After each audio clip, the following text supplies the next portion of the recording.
Сәлем баршаңызға, менің каналыма қош келдіңіздер.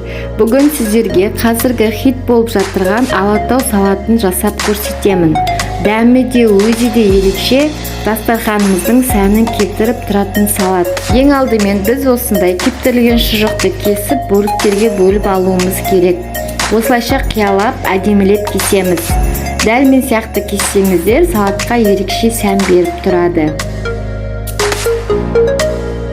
Енді қызанағымызды да дәл солай бөліктерге бөліп шығамыз.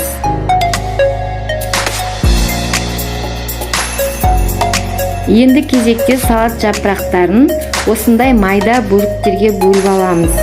Қатты майдалап жібермеңіздер. Егер менің каналыма тіркелмеген болсаңыздар, міндетті түрде подписаться кнопкасын басып, тіркеліп кетуді ұмытпаңыз. Алда сіздерге көптеген рецепттермен бөлісетін боламын. Енді консервадағы қиярымызды да қосатын боламын. Майонез саламыз, араластырып қоямыз. Енді бізге сыр қажет болады. Мен осылай 4 пошты қылып турап алдым.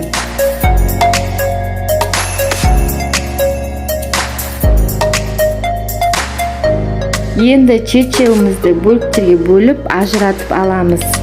Жақсылап бөліктерге бөлсеңіздер, өте әдемі болады. Салатымызды ыдысқа салып, үстіне чечевді қойып әсемдейміз. Тау сияқты әдемі болып, дастарханымыздың сәнін келтіреді. Міндетті түрде жасап көріңіздер.